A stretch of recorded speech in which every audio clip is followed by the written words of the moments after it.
जानते हुए खुलासा किया कि वे सुकरा की बेटी थी। याति ने करुणा से प्रभावित होकर उसे कुएं से उठाया और अपनी राजधानी लौट आई। जैसे ही वह चला गया, देवयानी ने अपनी नौकरानी घुर्निका को निर्देश दिया कि वह अपने पिता को उन घटनाओं के बारे में सूचित करे जो घटित हुई थीं। घुर्निका सुकरा की हवेली में गई और काव्या के साथ खबर साझा की, जो अपनी बेटी के साथ दुर्व्यवहार के बारे में सुनकर बहुत परेशान थे। शुक्र घुर्निका के साथ जल्द ही उस स्थान पर पहुंच गया जहां देवयानी को याति द्वारा सांत्वना दी जा रही थी। देवयानी के क्रूर शब्दों को सुनाते हुए असुर राजा ने शर्मिष्ठा के गौरव और गरिमा को आहत किया। अपनी बेटी के प्रति पैतृक प्रेम और भक्ति से भय सुकरा ने शर्मिष्ठा के दावों का विरोध करते हुए खुलासा किया कि वह वही था जिसने सभी प्राणियों के लाभ के लिए बारिश की और जीवन को बनाए रखने वाले ओधों का पोषण किया। इन शांत करने वाले शब्दों के साथ सुकरा ने अपनी बेटी को शांत करने का प्रयास किया, जो दुख और क्रोध से पीड़ित थी। उसकी कोमल वाणी ने देवयानी के परेशान दिल को शांत कर दिया और वे धीरे धीरे अपने पिता के अतूट प्यार और भक्ति में सांत्वना पाते हुए अपनी पीड़ा को छोड़ने लगी। एक शांत दंतल के बीच में पूज्य श्री सुकरा अपनी बेटी देवयानी के बगल में चेतनशील मौन में बैठ गए। पत्तों की कोमल सरसराहट और कीड़ों की कोमल आवाज ने एक सुखदायक धुन बनाई, लेकिन सुकरा के शब्द शांति में रोशनी की तरह घुस गए। देवयानी ध्यान से सुनती थी, उसकी भौहें विचारों में डूबी हुई थी। सुकरा के शब्द एक हल्की हवा थे जिसने उसके स्वयं के आत्मनिरीक्षण की लपटों को हिला दिया। वह जानती थी कि उसके पिता अनुभव से बोलते थे, सदियों से ज्ञान और ज्ञान के क्षेत्र को पार करते थे। सुकरा के अगले शब्द चिकने पत्थरों पर बहने वाली एक कोमल धारा की तरह थे, जो अपने क्रोध को दबाता है, जो दूसरों की दुर्भावनापूर्ण फुसफुसाहट को नजरअंदाज करता है और जो उकसावे से अनियंत्रित रहता है। ऐसा व्यक्ति मानव का अस्तित्व के चार लक्ष्यों को प्राप्त करता है। वह एक अटूट समानता बनाए रखते हुए सद्गुण लाभ, इच्छा और मोक्ष प्राप्त करता है। सुकरा की आवाज हवा में चलती है, जैसे कि देवयानी को अपने नचेकदम पर चलने के लिए इशारा करती है। जैसे ही उन्होंने अपना प्रवचन समाप्त किया, देवयानी ने अपनी आवाज बुलंद की। जंगल में एक कोमल घंटी की तरह बज रही थी। पिता, मैं क्रोध और क्षमा के बीच का अंतर समझती हूँ, लेकिन जब कोई छात्र अपमानजनक व्यवहार करता है तो क्या उन्हें उनके शिक्षक द्वारा माफ नहीं किया जाना चाहिए, या क्या उनके लिए अपनी गलतियों से सीखना अधिक फायदेमंद है? अपनी बेटी की चतुराई पर सुकरा की आंखें खुशी से चमक उठी। देवयानी के शब्द हवा में प्रश्न चिन्ह की तरह लटके हुए थे, उत्तर की प्रतीक्षा कर रहे थे।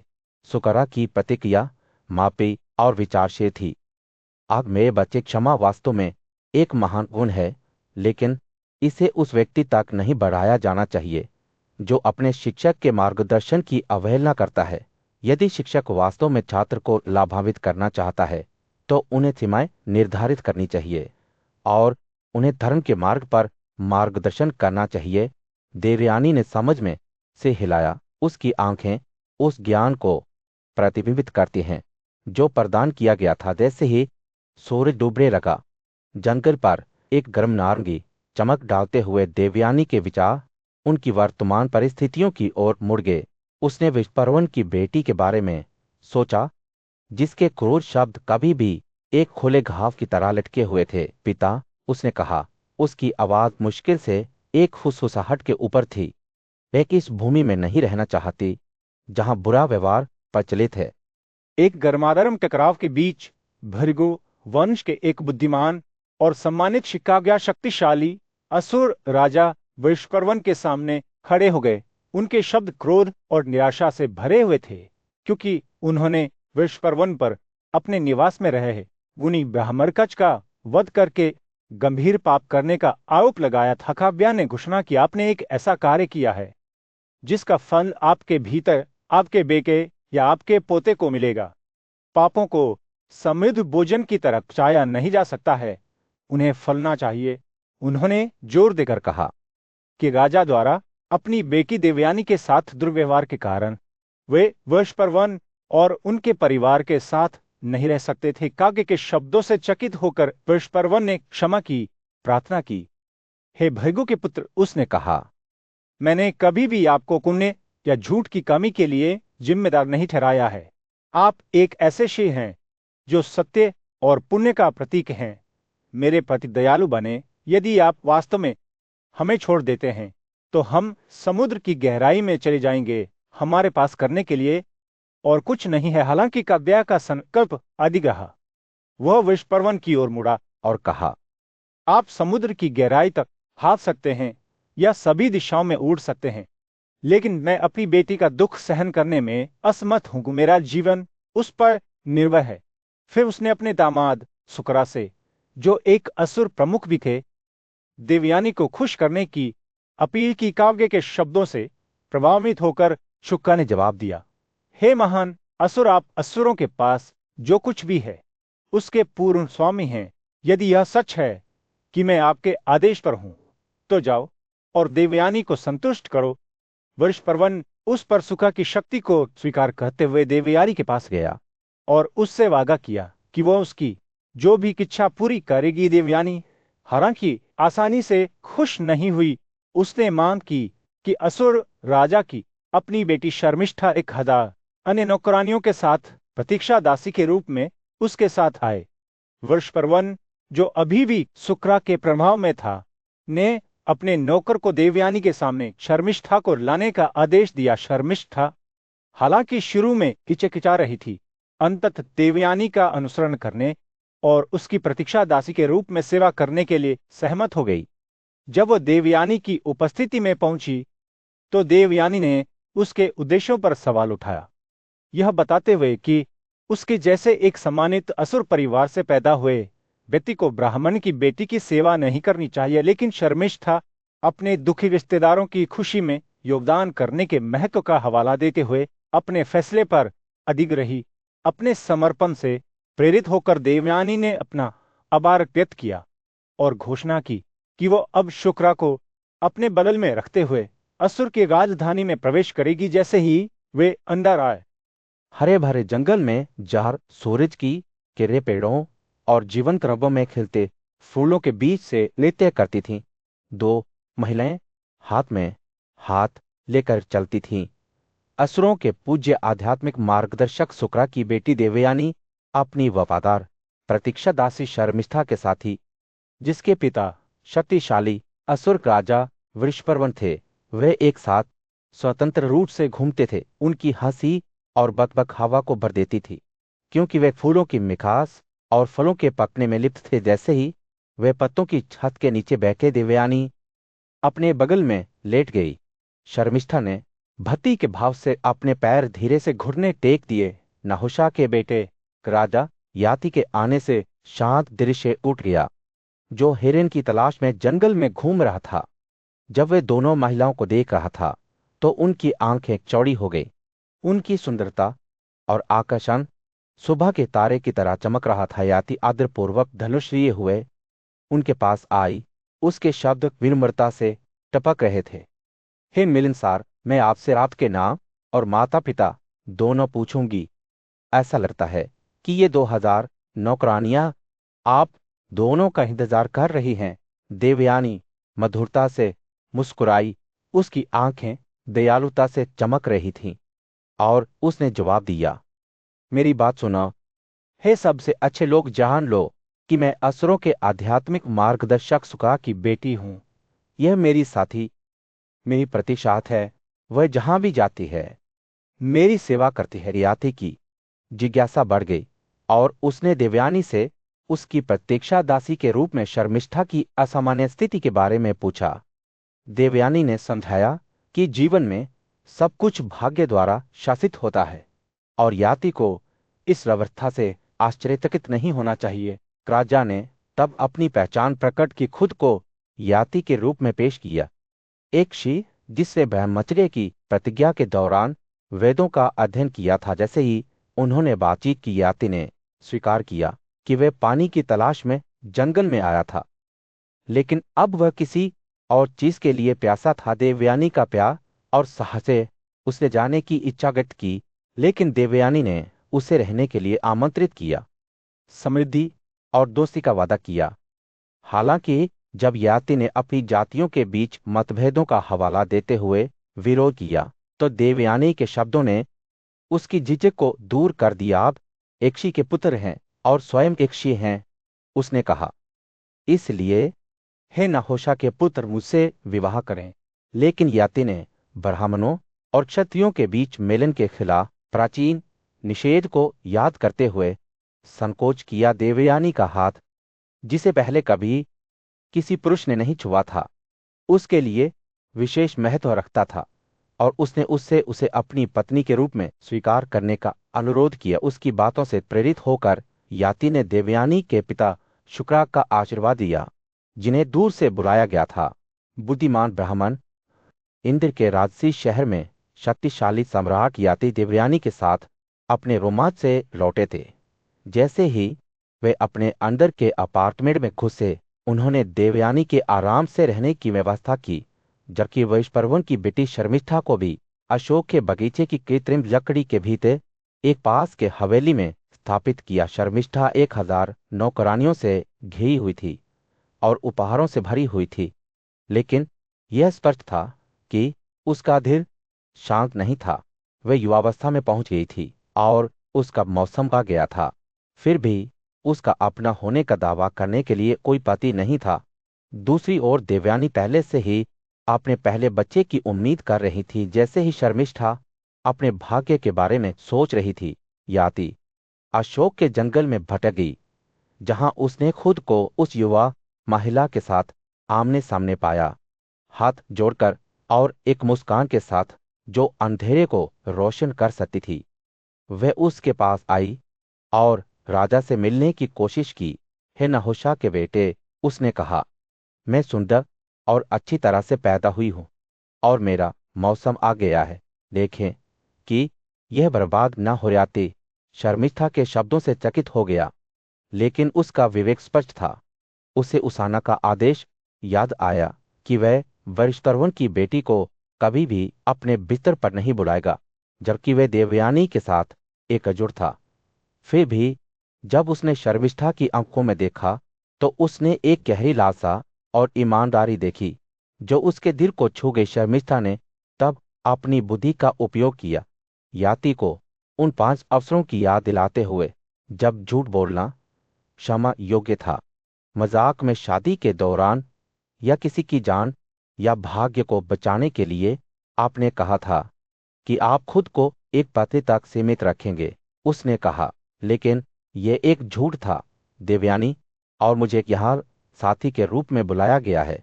लेकिन ऐसा लगता है कि आपने उसे मेरे ऊपर चुना है। याति ने संकोच किया, यह जानते हुए कि सच बोलना एक राजा के रूप में उसका कर्तव्य था। लेकिन शर्मिष्ठा के शब्दों ने उसके मन में एक सूत्र स्थापित कर दिया। उसने तर्क दिया कि कोई भी अपने दोस्त के पति को अपना मान सकता है, और चूंकि देवयानी ने उसे अपने साथी के रूप में चुना था, इसलिए वह भी उसका दावा करने के लिए था। उसके शब्दों से प्रेरित होकर याति ने घोषणा की कि वह उससे जो मांगेगी वह देगा। शर्मिष्ठा का अनुरोध सरल था, उसे पाप से मुक्त करो, उसके गुणों की रक्षा करो और अपने मिलन के माध्यम से उसे मां बनाओ। उसने राजा को याद दिलाया कि एक पत्नी दास या बेटा कभी भी अपने लिए धन नहीं कमा सकता है, यह उनके स्वामी का है। इसलिए देवयानी के पति और स्वामी के रूप में याति भी उसकी थी, जिसने उसे अपना स्वामी और स्वामी बना दिया। शर्मिष्ठा के शब्दों से प्रभावित होकर याति ने अपने गुणों का सम्मान करते हुए और अपनी मासूमियत की रक्षा करते हुए हार मान ली। दोनों ने अलग होने से पहले आनंदमय साहचर्य में कुछ समय साथ बिताया। याति के विशाल उद्यान के हरे भरे जंगलों में एक नाटक सामने आया जो संबंधों और पुण्य की नींव को खिला देगा। कवि के पुत्र उसान की बेटी देवयानी अपनी प्यारी मुस्कान और सौम्य स्वभाव के लिए जानी जाती थी। उनके पति राधा याति हाल ही में वैश्पर्वन की बेटी शर्मिष्ठा के साथ अपने मिलन से 2 बेटों को घर लाए थे। लेकिन देवयानी के दिल में एक गुप्त दुख था। वे जानती थी कि शर्मिष्ठा किसी और आदमी के बच्चे को ले जा रही है फिर भी उसने परिणाम के डर से इस ज्ञान को छिपाने का फैसला किया। एक दिन याति के साथ जंगल में टहलते हुए देवयानी को 3 दिव्य सौंदर्य के बच्चे दिखाई दिए जो झाड़ियों में खेल रहे थे। उनकी आंखें सितारों की तरह चमक रही थी और उनकी हंसी पेड़ों में गूंज रही थी। राधा से यह पूछने पर कि वे किसके बच्चे हैं, देवयानी को एक आश्चर्यजनक प्रतिक्रिया मिली। बच्चों ने शर्मिष्ठा को अपनी मां और याति को अपने पिता के रूप में इंगित किया। राजा का चेहरा गिर गया, अपने अपराध के बोझ से भारी हो गया। बच्चे उनके पास आए, उनकी आंखें आंसू से भरी हुई थी, लेकिन उन्होंने देवयानी के सामने उन्हें टहलाने की हिम्मत नहीं की थी। इसके बाद जो दृश्य आया वह दिल दहला देने वाला था। देवयानी ने शर्मिष्ठा का सामना किया। उसकी आवाज गुस्से और पीड़ा से कांप रही थी। आप कैसे कर सकते हैं प्रिय मित्र, उसने पूछा। उसके शब्द विश्वासघात की गहरी भावना से भरे हुए थे। आप हमारे लोगों के रीति रिवाजों को जानते हैं और फिर भी आपने अपने पूर्वजों दानवों के रास्ते पर चलना चुना है। शर्मिष्ठा दृढ़ रही, उसके शब्द दृढ़ विश्वास के साथ टपक रहे थे। मैंने सद्गुण के साथ और धर्म के उपदेशों के अनुसार काम किया है, उसने कहा। तुम देवयानी एक ब्राह्मण की बेटी हो और ये केवल उचित है कि तुम मुझे अपने श्रेष्ठ के रूप में पूजा करो। राधा याति शर्मिष्ठा के शब्दों से चकित हो गई। अपने स्वयं के अपराध की गहराई को बहुत देर से महसूस करते हुए देवयानी की दुनिया उल्टी हो गई थी। उसने महसूस किया कि उसके साथ अन्याय हुआ है, उसका पुण्य बुराई से पराजित हो गया है। उसके चेहरे पर आंसू बहते हुए वे अपने पिता की ओर दौड़ी। उनकी बुद्धिमान सलाह में सांत्वना मांग रही थी। कवि के बेटे उसाना ने ध्यान से सुना। जब देवयानी ने शर्मिष्ठा के छल की कहानी सुनाई, ब्राह्मण शुका याति के कार्यों से क्रोधित हो गया। उसकी आवाज कठोर और अडिग थी। उसने कहा, आपने बुराई को अपनी प्रिय खोज बना लिया है। हालांकि आप धर्म के उपदेशों को जानते हैं, लेकिन आप सच्चाई के मार्ग से भटक गए हैं। याति ने सुखा से उसे छोड़ने की गुहार लगाई, लेकिन बहुत देर हो चुकी थी। ब्राह्मण का अभिशाप तेज और निर्दयी था।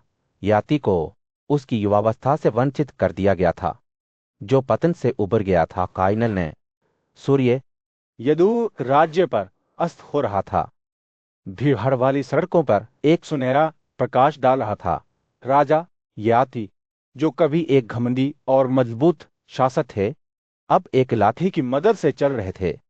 उनका शरीर काव्या के अभिशाप से विदीर्ण था, जिसे उसान भी कहा जाता था। उम्र का भार उस पर कफन की तरह जमा हो गया था और वो पतन की पीड़ा को उत्सुकता से महसूस कर रहे थे। अपने सबसे बड़े बेटे यदु को अपने कक्ष में बुलाते हुए याति ने अपनी पीड़ा की सीमा का खुलासा किया। मेरे प्यारे बच्चे, उसने भावनाओं से कांपते हुए अपनी आवाज में कहा, मुझे अभी तक युवावस्था की खुशियों का पता नहीं चला है। यह बोझ मुझसे ले लो और मैं 1000 वर्षों तक आपकी जीवन शक्ति का आनंद लूंगा। लेकिन यदु ने वृद्धावस्था के साथ आने वाली कई असुविधाओं का हवाला देते हुए इनकार कर दिया। भूख न लगना, अंगों की कमजोरी और दोस्तों और साथियों के हाथों हारियाती की निराशा स्पष्ट थी। जब वो अपने अगले बेटे तुर्वासु की ओर मुड़ा, यह अभिशाप मुझसे ले लो, उसने विनती की, और मैं 1000 साल तक अपनी जवानी का आनंद लूंगा। लेकिन तुर्वासु ने भी इनकार कर दिया। पतन की तबाही के बारे में सोचते हुए शक्ति, सौंदर्य और बुद्धि की हानि याति ने उसे शाप दिया, यह कहते हुए कि उसका राजवंश विलुप्त हो जाएगा, उनकी प्रथाएं अशुद्ध हो जाएंगी और उनके लोग मतलबी हो जाएंगे। जब वे अपने बेटे दहे के पास पहुंचे तो राजा के शब्द दुख से भर गए। मेरे बच्चे, उन्होंने कहा, यह अभिशाप मुझसे ले लो और मैं 1000 साल तक तुम्हारी जीवन शक्ति का आनंद लूंगा। लेकिन दहियों ने भी इनकार कर दिया, यह कहते हुए कि बुढ़ापे के साथ आनंद की हानि हुई। आवाज की कर्कशता हाथियों और महिलाओं का आनंद लेने में असमर्थ था। याति ने उसे विशाप दिया, सड़क अच्छे वाहनों और अच्छे जानवरों से रहित भूमि पर शासन करने के लिए अपने राजवंश की निंदा की, जैसे ही सूरज क्षितिज के नीचे डूबता है। राज्य को गोधूली की छाया में डाल देता है। याति की निराशा गहरी होती जाती है। उसने अपने प्रत्येक बेटे को उससे शाप लेने के लिए कहा था, लेकिन कोई भी ऐसा नहीं करेगा। उसके विचार उसके अगले बेटे कनु की ओर मुड़ गए, जिसने इसी तरह के कारणों से इनकार कर दिया। शक्ति, सुंदरता और बुद्धि की हानि जो बुढ़ापे के साथ आई, अंत में राजा की नजरें उसके सबसे छोटे बच्चे पर उभर पड़े। तू मेरा सबसे छोटा बेटा है, उसने कहा। उसकी आवाज भावनाओं से भरी हुई है। लेकिन तू सबसे पहले होगा। मुझसे यह शाप ले लो और मैं 1000 साल तक अपनी जवानी का आनंद लूंगा। और याति के आश्चर्य के लिए पुरुष सहमत हो गया। उसने विनम्रता और भक्ति के साथ अपने पिता के पतन का बोझ स्वीकार करते हुए कहा, हे राजा, मैं जैसा कहूंगा वैसा ही करूंगा। मेरी जवानी ले लो और जीवन के सुखों का आनंद लो। राजा की आंखें कृतज्ञता से चमक उठी जब उसने शाप को पुरु के शरीर में स्थानांतरित कर दिया।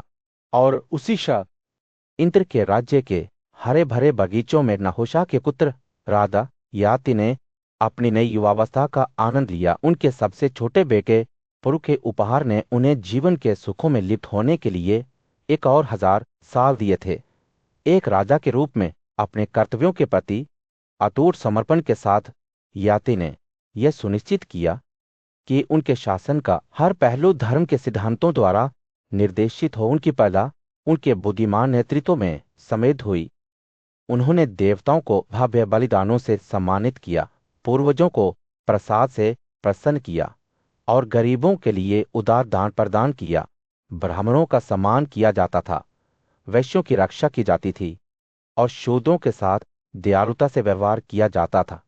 यहां तक कि सबसे अशिष्ट व्यक्तियों को भी उचित दंड के माध्यम से व्यवस्था में वापस लाया जाता था। जैसे जैसे याति का शासनकाल जारी रहा, उसने खुद को इंद्र के हरे भरे बगीचों, शानदार शहकुवेरा और मेरू की राशि चोटी के बीच एक दिव्य युवती विश्वती के साथ एक रोमांटिक नृत्य में उलझा हुआ पाया।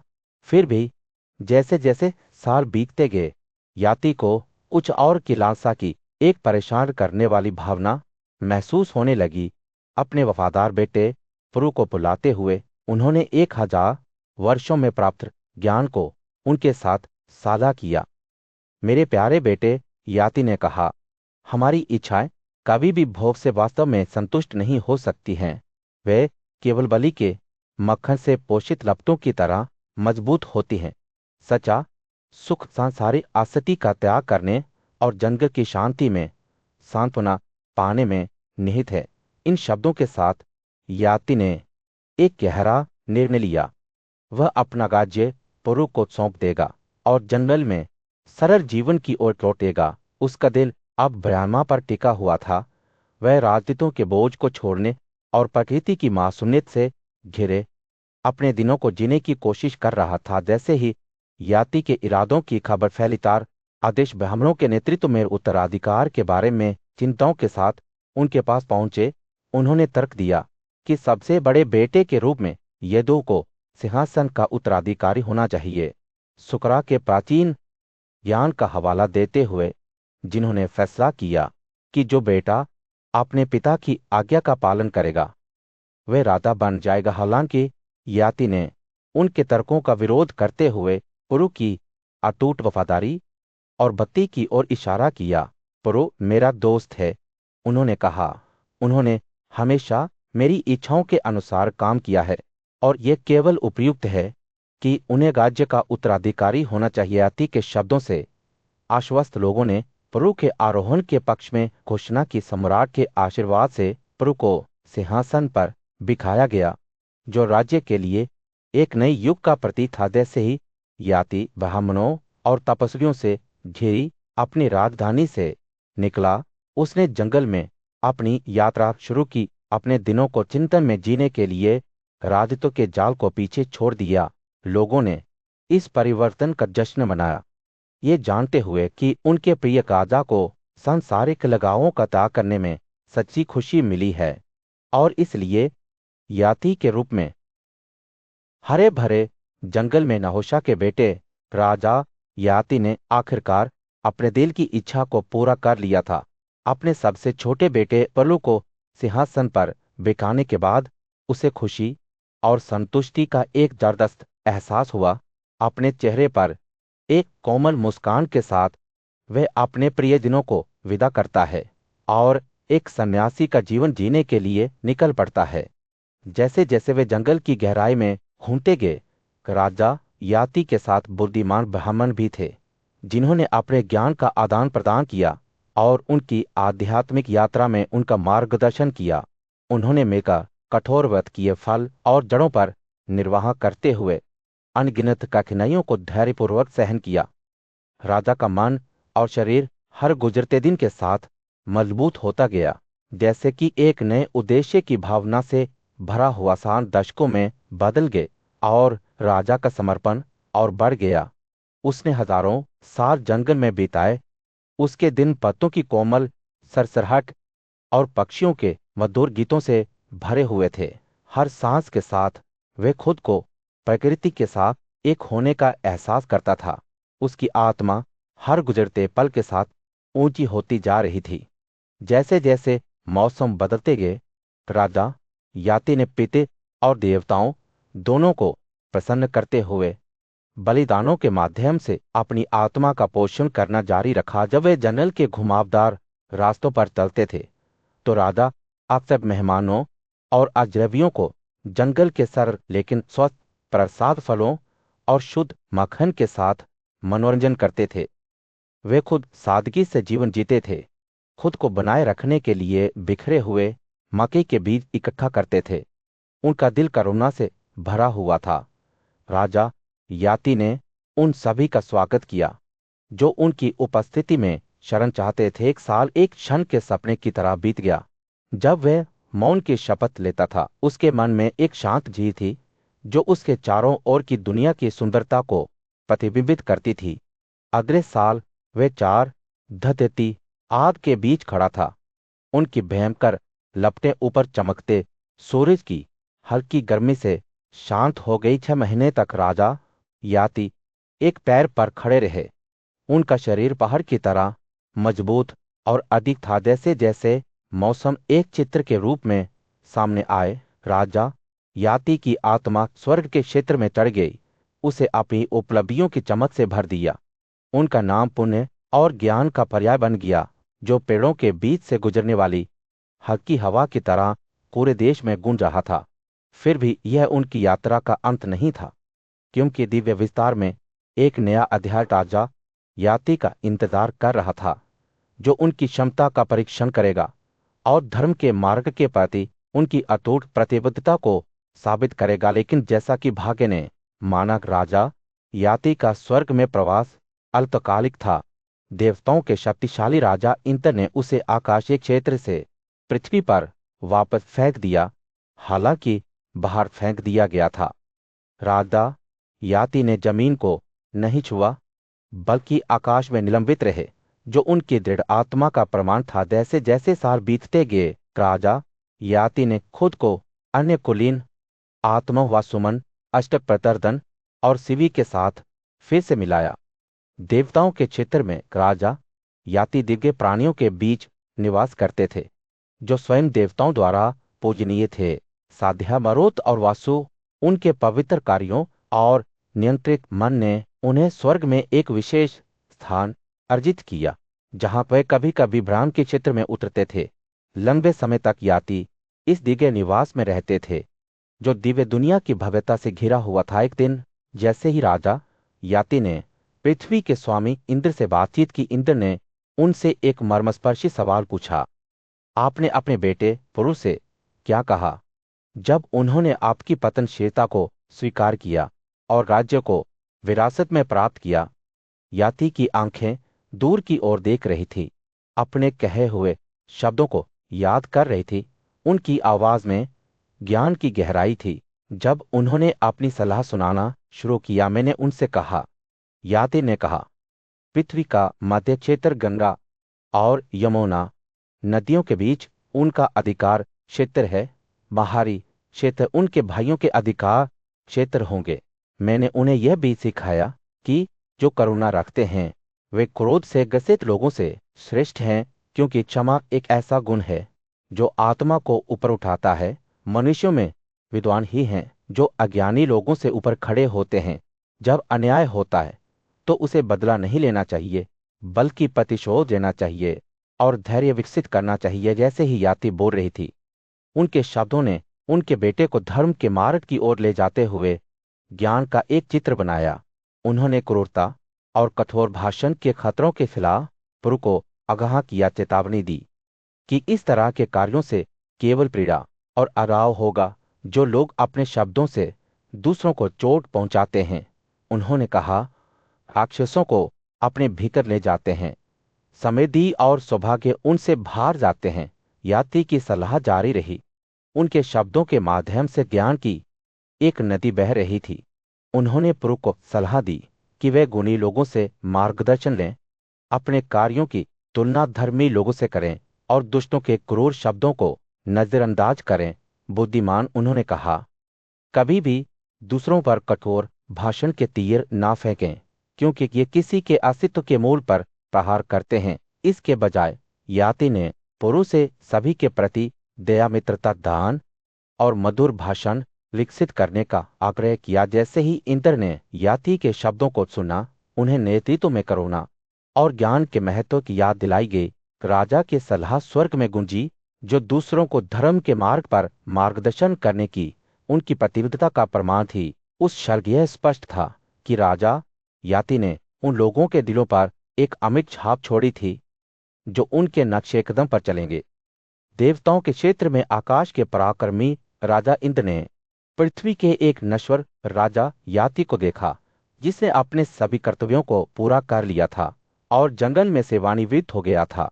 इंद्र की जिज्ञासा बढ़ गई, क्योंकि वह जानना चाहता था कि क्या पृथ्वी पर कोई ऐसा है जो तपस्वी तपस्या में याति की बराबरी कर सकता है।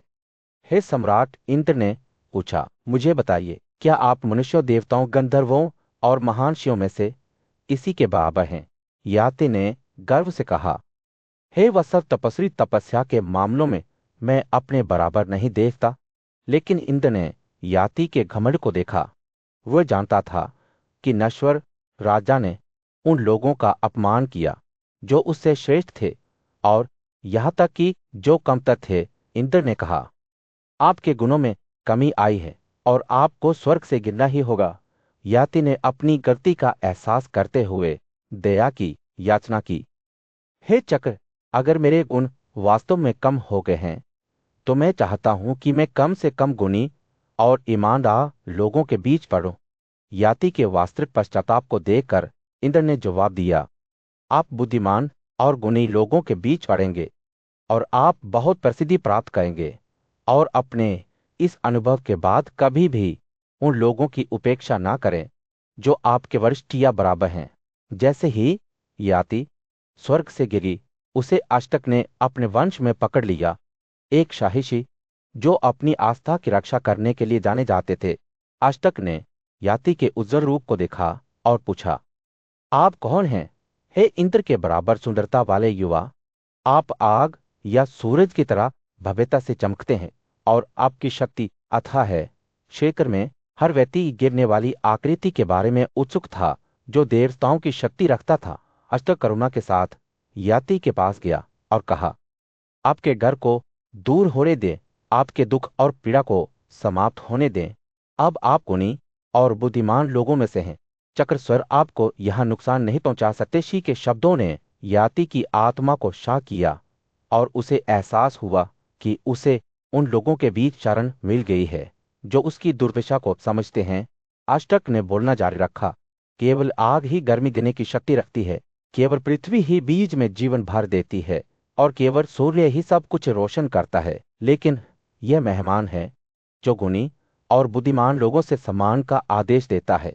याति ने समझा कि उसे एक दुर्लभ उपहार दिया गया था, उन लोगों के बीच सांत्वना पाने का मौका जो उसके साथ दयालुता से व्यवहार करेंगे। विनम्रता के इस क्षण में याति का हृदय अष्टक और अपने साथीशियों के प्रति कृतज्ञता से भर गया। वह जानता था कि उसे गुणी लोगों के बीच एक नया परिवार मिल गया है और उनका ज्ञान उसके संघर्षों में उसका मार्गदर्शन करेगा, और इसलिए याति उनके बीच रह गई।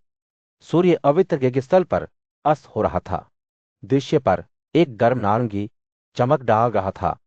राजा याति, एक बुद्धिमान और आदरणीय सम्राट, अपने पोते अष्टक के सामने खड़े होकर अपने जीवन की यात्रा की कहानी सुना रहे थे।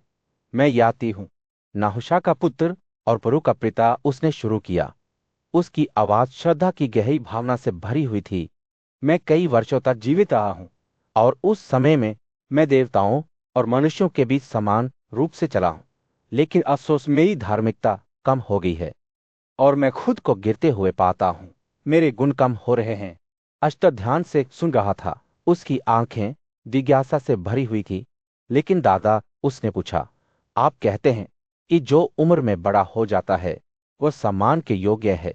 फिर भी यह कहा जाता है कि वास्तविक मूल्य उच्च शिक्षा और तपस्वी योग्यता से आता है। याति मुस्कुराया। उसकी आंखें बुद्धि से चमक उठी। मेरे युवा दोस्त, तुम सही हो। शास्त्र हमें वास्तव में सिखाते हैं कि पाप सबसे बड़े गुणों को भी नष्ट कर सकता है। व्यर्थता भी एक ऐसा मार्ग है जो पीड़ा की ओर ले जाता है। लेकिन मैंने अपने स्वयं के अनुभवों से सीखा है कि सच्ची महानता विनम्रता और भक्ति से आती है। जैसे ही वह बोल रहा था, याति के शब्द उसे समय पर वापस ले जाते थे। देवताओं के बीच रहने वाले जीवन के लिए मैं कभी पृथ्वी पर एक महान राजा था, उसने कहा। एक विशाल क्षेत्र पर शासन कर रहा था। लेकिन मैंने अस्तित्व के उच्च क्षेत्रों की तलाश में यह सब पीछे छोड़ दिया और इसलिए मैं 1000 वर्षों तक पूर्ण आनंद के क्षेत्र में रहा, जहां से कभी मौजूद नहीं था। अष्टक की आंखें आश्चर्य से चौड़ी हो गई। और यह राज्य कैसा था दादा, उसने पूछा। याति की मुस्कुराहट गहरी हो गई।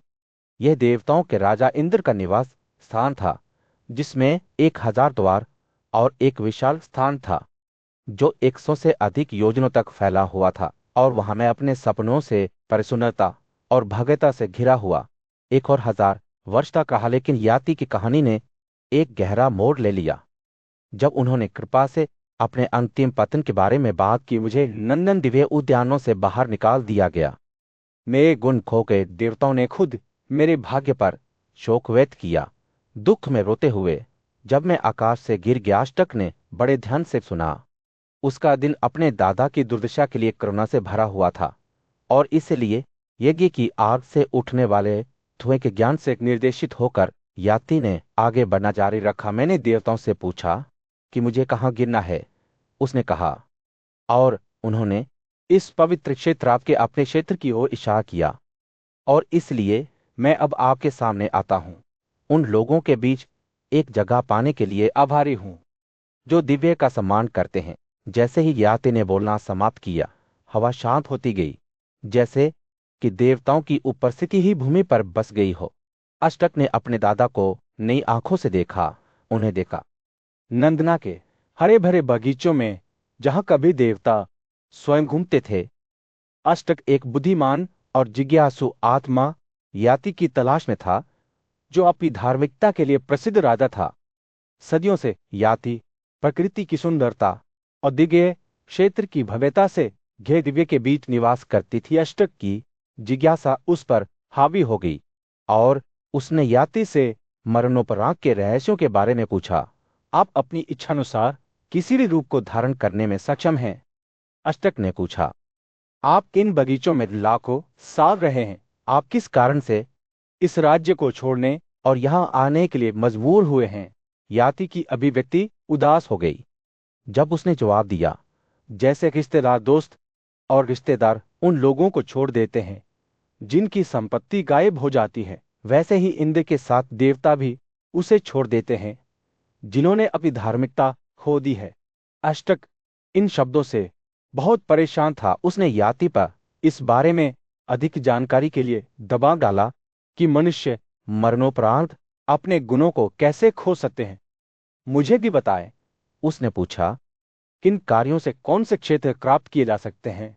जब याति ने धर्म के बिना जीने वाले जीवन के परिणामों को समझाना शुरू किया, तो याति की आंखों पर बादल छा गए। जो लोग अपने गुणों की बात करते हैं, याति ने दुख से भरी आवाज में कहा, वे भूमा नामक नरक में पीड़ित होने के लिए अभिशप्त हैं। वे पृथ्वी पर बढ़ते हुए दिखाई देते हैं। केवल गिद्धों, कुत्तों और सियारों के लिए भोजन बन जाते हैं। इन शब्दों को सुनकर आष्टक का चेहरा गिर गया। उसने याति को जारी रखने के लिए कहा। उसका दिल आश्चर्य और घबराहट की भावना से भर गया। याति ने समझाया कि शरीर के विकसित होने के बाद आत्मा अपनी मां के गर्भ में एक अस्पष्ट रूप में फिर से प्रवेश करती है। ये दुनिया में एक अलग आकार लेने और फिर से प्रकट होने से पहले कुछ समय के लिए वहां रहती है। याति ने कहा, यह पृथ्वी नरक भौमा था जहां आत्मा गिरती है, अपने अस्तित्व से अनजान होती है और अपनी मुक्ति की दिशा में कार्य करने में असमर्थ होती है। जन्म और मृत्यु की प्रकृति पर स्पष्टता की मांग करते हुए अष्टक के प्रश्न जारी रहे। मृत्यु के बाद उन्होंने पूछा, शरीर जला दिया जाता है या नष्ट हो जाता है? इस तरह के विघटन पर कुछ भी नहीं किया जाता है। किस सिद्धांत से व्यक्ति को पुनर्जीवित किया जाता है?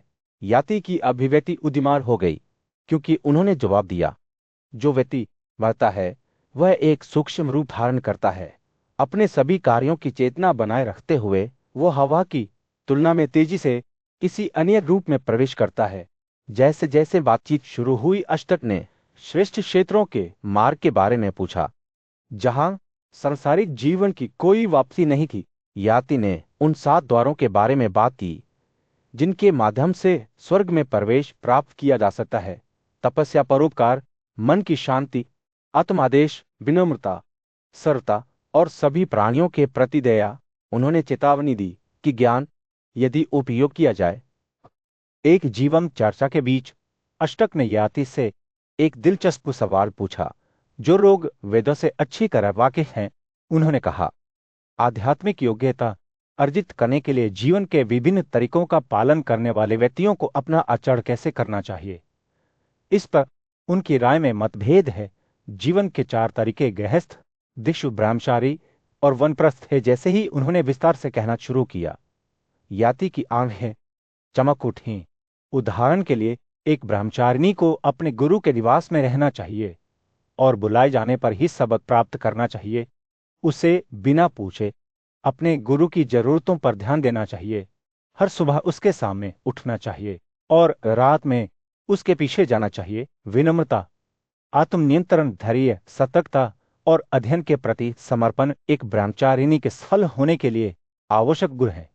जैसा कि याति बोलती थी, वह प्राचीन उपनिषदों को याद करते हुए खुद को समय पर वापस ले जाती थी। एक गृहस्थ, उसने आगे कहा, ईमानदारी से धन अर्जित करना चाहिए और बलिदान करना चाहिए। उसे हमेशा दान में कुछ देना चाहिए। अपने घर आने वाले सभी लोगों को आतिथ्य देना चाहिए और दूसरों के साथ साझा किए बिना कभी भी कुछ भी उपयोग नहीं करना चाहिए। याति के शब्द प्राचीन ज्ञान के प्रति गहरी श्रद्धा की भावना से भरे हुए थे। वह अष्टक के अगले सवाल की ओर मुड़ने से पहले एक पल के लिए रुका। एक मुनि के बारे में क्या कितने प्रकार के होते हैं? याति जानबूझकर मुस्कुराई। एक मुनि वह है जो जंगल में रहता है, फिर भी पास में एक बस्ती है, या इसके विपरीत कोई गांव में रहता है लेकिन पास में जंगल है। अष्टक ने अधिक स्पष्टता के लिए दबाव डाला कि मुनि होने का क्या अर्थ है। याति आगे झुक गई। उसकी आंखें उत्साह से चमक रही थीं। एक मुनि वह है जो सांसारिक वस्तुओं से पीछे हट जाता है और जंगल में रहता है। हालांकि वह भौतिक सुख सुविधाओं की तलाश नहीं कर सकता है, वह उन्हें अपनी तपस्वी शक्ति के माध्यम से प्राप्त कर सकता है। वह एक बस्ती में रह सकता है, फिर भी एक साधु के रूप में जीवन व्यतीत कर सकता है जो परिवार, जन्म या शिक्षा से जुड़ा हुआ नहीं है। याति के शब्द अलग अलग जीवन शैली के जीवन चित्रों को चित्रित करते हैं, जिनमें से प्रत्येक का आध्यात्मिक विकास के लिए अपना अनूठा मार्ग होता है। जो व्यक्ति मौन की शपथ लेता है, अपनी भावनाओं और इच्छाओं को नियंत्रित करता है, वह सफलता प्राप्त करता है। उन्होंने कहा, वे सरल भोजन पर जीते हैं, दूसरों को नुकसान पहुंचाने से बचते हैं और एक शुद्ध हृदय विकसित करते हैं। तपस्या से क्षीण और मांस, मज्जा और रक्त में कम ऐसा व्यक्ति न केवल इस दुनिया को बल्कि सर्वोच्च क्षेत्र को भी जीतता है। जैसे ही याति बोलती थी, उसके शब्द आसपास की हवा के साथ घुल मिल जाते थे, अपना जीवन ले लेते थे। जब कोई मुनि योग ध्यान में बैठता है, खुशी और दुख, सम्मान और अपमान के प्रति उदासी हो जाता है, तो वे दुनिया को पीछे छोड़ देते हैं और ब्रह्मा के साथ सहभागिता में प्रवेश कर जाते हैं। वातावरण एक दूसरी सांसारिक ऊर्जा से भरा हुआ था। सूर्य ज्ञानी पुरुषों और राजाओं की सभा पर अर्थ हो रहा था। उनके चेहरों पर एक गर्म नारगी चमक डाल रहा था। अष्टक एक उत्सुक दिमाग और तेज प्रश्नों वाला राजा याति से परामर्श चाहता था, एक आदमी जो स्वर्ग से गिर गया था लेकिन फिर भी महान ज्ञान करता था। अष्टक ने याति से ब्रह्म के साथ मिलन के मार्ग के बारे में पूछा, वह परम वास्तविकता जो सभी अस्तित्व में निहित है। याति ने जवाब दिया कि जिन लोगों के पास वेदों का ज्ञान है और जिन्होंने दुनिया की भ्रामक प्रकृति को महसूस किया है, वे तुरंत इस स्थिति को प्राप्त कर सकते हैं। हालांकि जो लोग योग ध्यान में खुद को समर्पित करते हैं, उन्हें इस समझ को प्राप्त करने में अधिक समय लगता है, क्योंकि उन्हें पहले सांसारिक गुणों के प्रति अपने लगाव से खुद को अलग करना पड़ता है। अष्टक याति के शब्दों से मोहित हो गया और उससे उसकी अपनी कहानी के बारे में पूछा। याति ने समझाया कि वह अपने आध्यात्मिक गुणों के नुकसान के कारण स्वर्ग से गिर गया था, लेकिन वह उनके सामने इकट्ठा हुए लोगों जैसे बुद्धिमान और गुरी लोगों के बीच गिरना नियत था। याति की दुर्दशा के लिए करुणा से प्रेरित होकर अष्टक ने उसे अपने सभी संचित धार्मिक गुण देने की पेशकश की, जो योग तपस्या के माध्यम से अर्जित किए गए थे। बदले में उसे पृथ्वी नरक में गिरने से बचाने के लिए। हालांकि याति ने इस प्रस्ताव को अस्वीकार कर दिया। धर्म के नियमों का हवाला देते हुए जो एक राजा को दूसरे राजा के आध्यात्मिक गुणों के उपहार स्वीकार करने से रोकते हैं, उन्होंने समझाया कि केवल एक ब्राह्मण जो अपनी वास्तविक प्रकृति का एहसास कर चुका है, वह ऐसे उपहार स्वीकार कर सकता है, और वो खुद ही अपनी सारी संपत्ति योग्य प्राप्तकर्ताओं को दे चुका है। जैसे ही ऐसा लग रहा था कि याति को अपने भाग्य को स्वीकार करना होगा, एक महान दिल वाले युवा राजा पतरदन ने आगे बढ़कर याति को अपने सभी संचित गुण देने की पेशकश की। उनके सामने अष्टक की तरह पतरदन भी पतित राजा के लिए करुणा से प्रेरित था और उसे पीड़ा से बचाना चाहता था। तथापि याति ने प्रतिकूल समय में अपनी आध्यात्मिक अखंडता बनाए रखने के महत्व का हवाला देते हुए इस प्रस्ताव को भी अस्वीकार कर दिया। उन्होंने समझाया कि एक राजा को हमेशा पुण्य के मार्ग पर चलने का प्रयास करना चाहिए, भले ही आपदा का सामना करना पड़े, और दूसरों से उपहार स्वीकार करने से उसके अपने नैतिक चरित्र से समझौता हो जाएगा। जैसे ही सूरज क्षितिज के नीचे डूब गया, भीड़ को एक कोमल गोधूली की चमक में फेंकते हुए वहां मौजूद एक और बुद्धिमान व्यक्ति वासुमत याति को संबोधित करने के लिए बोला। उसके शब्द घटनाओं की दिशा बदलने वाले थे, लेकिन अभी के लिए ध्यान अष्टक पतरदन और पतित राजा याति के बीच जटिल और बारीक चर्चा पर बना रहा। देवताओं के क्षेत्र में औषधासुर का एक महान पुत्र वासुमत राजा याति के सामने बुद्धि की तलाश में खड़ा था। वासुमत ने कहा, मैं केवल एक विनम्र आत्मा हूं और मैं पूछता हूं, महान राजा, क्या मेरे लिए स्वर्ग में आनंद लेने के लिए कोई दुनिया है, या मेरे पुण्य कर्मों के लिए पुरस्कार के रूप में आकाश? याति की आंखें ज्ञान से चमक उठी जब उसने जवाब दिया, हे वासुमत, आकाश में बिजली की तरह चमकते हुए तेरे लिए अनगिनत चित्र हैं। दुनिया की संख्या सितारों की तरह असीम है। वासुमत का चेहरा खुशी से जगमगा उठा, लेकिन उसका दिल जल्द ही उदारता से भर गया। हे महान राजा, मैं आपको इन दुनियाओं की पेशकश करता हूं। उसने कहा, वे आनंद लेने के लिए आपके हो, क्योंकि मैं उनमें कभी पैर नहीं रखूंगा। याति की आंखें इस तरह की दयालुता पर आश्चर्य से चौड़ी हो गई और उसने उपहार को अस्वीकार कर दिया। मैं आपकी उदारता को स्वीकार नहीं करता वासुमत, उसने कहा, लेकिन मुझे बताएं, मेरे जैसा राजा इन दुनियाओं को कैसे खरीद सकता है? वासुमत ने मुस्कुराते हुए एक और विकल्प पेश किया। यदि उन्हें खरीदना अनुचित माना जाता है, तो उन्हें मुझसे उपहार के रूप में ले लो। याति ने इस तरह के उपहार को स्वीकार करने के औचित्य पर विचार करते हुए इस सुझाव पर विचार किया। उसके बाद उस नार के पुत्र सिवी ने उनसे संपर्क किया और स्वर्गीय क्षेत्रों को प्राप्त करने की अपनी संभावनाओं के बारे में पूछताछ की। याति ने जवाब दिया कि सिवी के गुण बेजोड़ थे और वो पहले ही धन्य लोगों में अपने सही स्थान का दावा कर चुके थे। जैसे ही वासुमत सिवी और कन्या लोगों ने अपने उपहार देना जारी रखा। राजा याति ने अपनी योग्यता अर्जित करने की इच्छा का हवाला देते हुए प्रत्येक को अस्वीकार कर दिया। अरिष्ट के पुत्र अष्टक ने उनके सामने प्रदर्शित 5 सोने की कारों के बारे में पूछा, यह पूछते हुए कि क्या वे स्वर्ग के द्वार तक पहुंचने के लिए उन पर सवार हो सकते हैं।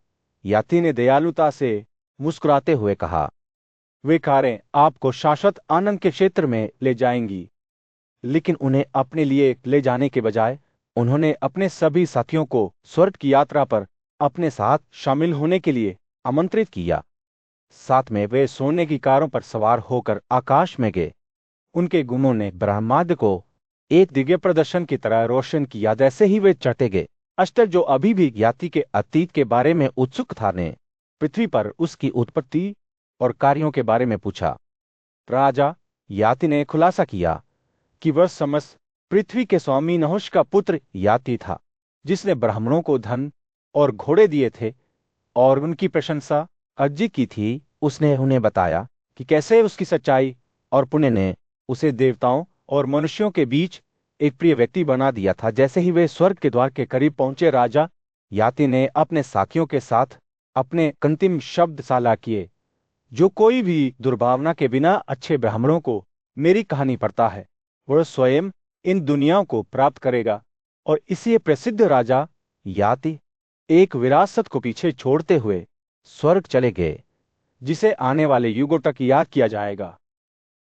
भोर के सुनहरे प्रकाश में राजा जमेजय अपने सिंहासन कक्ष में बैठे, जो अपने राज्य की समृद्धि से घिरा हुआ था, अपने बुद्धिमान गुरु वैशंपायन को संबोधित करते हुए उनकी आंखें जिज्ञासा से चमक उठीं। हे प्यारे राजा, उन्होंने कहा, मैं उन राजाओं का इतिहास सुनना चाहता हूं जो पुरु के वंशज थे। मुझे प्रत्येक के बारे में बताएं, क्योंकि वे कौशल और उपलब्धियों से संपन्न थे। वे संपाय मुस्कुराए, ये जानते हुए कि यह एक कहने लायक कहानी है। उन्होंने पुरु की कहानी सुनाते हुए शुरुआत की, जिनके 3 बेटे थे, प्रवीर, ईश्वर और रौद्रसो। उनमें से प्रवीर राजवंश का पालन करता था। उनके बेटे मानसियों ने 4 समुद्रों से घिरी पूरी पृथ्वी पर शासन किया। उनकी आंखें कमल की अंकुरियों की तरह चमक रही थीं। मानसियों की पत्नी सौवरी ने उनके 3 बेटों को जन्म दिया, शातसहाना और वाग्मी। ये युवा योद्धा युद्ध में अपनी बहादुरी के लिए प्रसिद्ध थे और वे देवताओं के सम्मान में कई बलिदान करने के लिए बड़े हुए। उनके ऐसे बेटे थे जो ज्ञान की सभी शाखाओं में विद्वान थे और पुण्य के प्रति समर्पित थे। उनमें से पेचियो पूरी पृथ्वी का एकमात्र राजा बन गया, जिसे अनादिति के नाम से जाना जाता है। वह अपने कौशल में खगोलियों के बीच वासव के समान था। अनादिति का पुत्र मतिनारा एक प्रसिद्ध और गुणी राजा था, जिसने राज सूर्य और घोड़े का बलिदान किया। तिनारा के 4 बेटे थे, तानसो महान, अतिरथ और द्रोह्यु। उनमें से महान पराक्रम वाला तान सुप्रू के वंश का अपराधी बन गया। उसने पूरी पृथ्वी को अपने अधीन कर लिया, बहुत प्रसिद्धि और वैभव प्राप्त किया और इलीना नाम के एक बेटे को जन्म दिया। इलीना सभी विजेताओं में अग्रणी थी, जिसने पूरी दुनिया को अपने अधीन कर लिया। उसके 5 बेटे थे, जिनके सिर पर दुष्मांता था। दुष्मांता सूर, भीम, प्रवेशु और वासु। उनमें से सबसे बड़ा दुष्मांता राजा बना और उसका भरत नाम का एक बुद्धिमान बेटा था, जिसने एक राजवंश की स्थापना की जो अपनी प्रसिद्धि को दूर दूर तक फैलाएगा। भरत की 3 पत्नियों ने उसे 9 बेटे दिए, लेकिन उनमें से कोई भी अपने पिता के समान नहीं था। इसलिए उनकी माताओं ने क्रोधित होकर उन सभी को मार डाला। भरत द्वारा बच्चों का प्रजनन व्यर्थ हो गया। हालांकि सम्राट ने तब एक महान बलिदान किया और भारद्वाज की कृपा से उसे एक पुत्र प्राप्त हुआ, जिसका नाम भूमन्यु था। भूमन्यु के 6 बेटे हुए, सुहोत्रा, सुहोत्री, सुहावी, सुजय, दिवेद और किचिक। उन सभी में से सबसे बड़े सुहोत्रा ने सिंहासन प्राप्त किया और कई कार सोए और घोड़ों का बलिदान किया।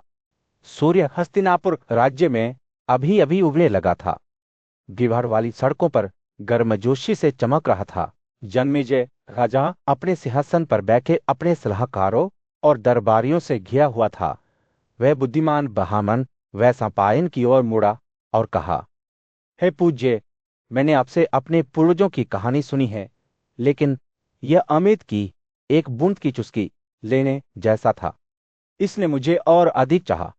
कृपया सृष्टि के स्वामी मनु से शुरू करते हुए हमारे वंश की पूरी कहानी पढ़े। वैशंपायन मुस्कुराए और कोमल आवाज में बोलने लगे, सुनो हे सम्राट, जैसा कि मैंने पहले द्रपायन से सुना था, वैसे ही मैं आपकी अपनी वंशावली के शुभ वृत्तांत का वर्णन कर रहा हूं। उन्होंने एक गहरी सांस ली और जारी रखा। दक्ष ने अदिति को जन्म दिया, जिसने विवास्वत को जन्म दिया।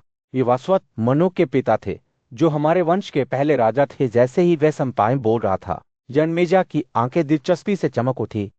वह अपने पूर्वजों के बारे में और अधिक सुनने के लिए उत्सुक होकर आगे झुक गया। ब्राह्मण ने आगे कहा, मनु ने हा को जन्म दिया, जिसने बदले में पुरूरों को जन्म दिया।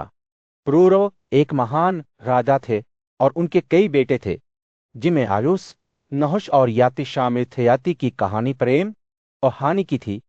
उनकी 2 पत्नियां थीं, देवयानी और शर्मिष्ठा, और उनके 5 बेटे हुए, यदु, तुर्वासु, द्रुह्यु, अनु और पुरु। इन भाइयों ने महान राजवंशों की खोज की, जो इतिहास की दिशा को आकार देंगे। जैसे जैसे वैशंपायन ने अपने पूर्वजों की बहादुरी और ज्ञान के बारे में बात की, वैसे वैसे जन्मेजय की आंखें चौड़ी हो गई।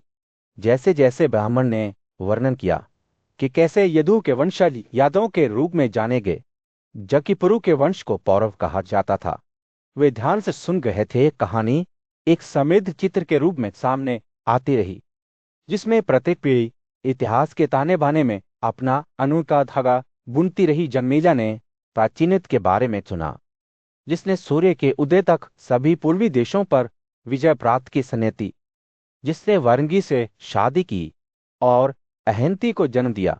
और सर्वमा, जिसने सुनंदा को बलपूर्वक प्राप्त करने के बाद उसे अपनी पत्नी के रूप में लिया। जैसे ही वैशंपायन ने कहा, जन्मेजा का मन आश्चर्य से भर गया। वो अपने पूर्वजों के जीवन के बारे में पहले कभी इतना नहीं जानता था। ब्राह्मण ने आगे कहा, और अहंती से अयन आया, जिसने अंगी से शादी की और महाभारत को जन्म दिया। महाभारत ने स्विग्य को अपनी पत्नी के रूप में लिया, और उनके बेटे अयुतानाई का जन्म हुआ है के बारे में सुनकर जन्मेजय की आंखें उत्साह से चमक उठी। देवताओं के क्षेत्र में सर्वोच्च देवता ब्राह्मण को श्रद्धांजलि देने के लिए एक भव्य सभा एकत्र हुई थी। अपने बेहतरीन परिधानों में अलंकृत खगोलीय प्राणी पवित्र अग्नि के सामने खड़े थे। उनकी आवाज भक्ति में उठी थी। उनमें से राजा महाविष थे, जो इक्ष्वाकुर राजवंश के एक न्यायपूर्ण और शक्तिशाली शासक थे, जो अपनी सच्चाई और बहादुरी के लिए जाने जाते थे। उन्होंने देवताओं को 1000 घोड़े की बलि और 100 राजसुरों से प्रसन्न किया था, जिन्होंने स्वर्ग में अपना स्थान अर्जित किया था। ऐसे ही गंगा नदियों की राशि रानी सभा में पहुंची। उसके रेशमी वस्त्र चंद्रमा की किरणों की तरह सफेद हवा से धीरे धीरे उठाए गए। आकाशीय प्राणियों ने सम्मान के साथ अपने सिर झुका लिए। हालांकि राजा महाविष ने अपने विचारों में खोए हुए गंगा को एक ऐसी नजर से देखा जो सम्मानजनक नहीं थी। ब्राह्मण ने इस अपराध को देखते हुए राजा को शाप दिया, अभागा, तुम पृथ्वी पर पुनर्जन्म पाओगे, और हालांकि तुम बार बार इन क्षेत्रों में पहुंचोगे, लेकिन तुम्हारा क्रोध एक दिन उकसाया जाएगा, जिससे तुम मेरे अभिशाप से मुक्त हो जाएंगे।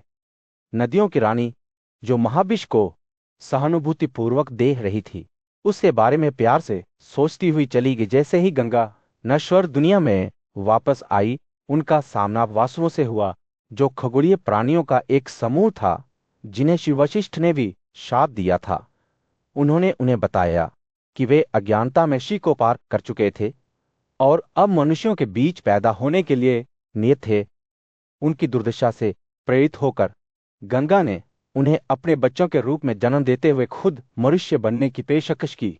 उनकी दयालुता के लिए आभारी वासुओं ने उन्हें अपने नए जीवन के लिए एक नश्वर पिता चुनने के लिए कहा। गंगा की नजरें एक महान प्रसिद्ध राजा प्रतिभा पर टिकी थी, और उसने घोषणा की कि यह उसका बेटा शांतनु है, जो उसके भीतर दिव्य वंश के साथ पैदा होगा। वासु ने उसकी पसंद से प्रसन्न होकर गंगा के सामने अपनी इच्छा प्रकट की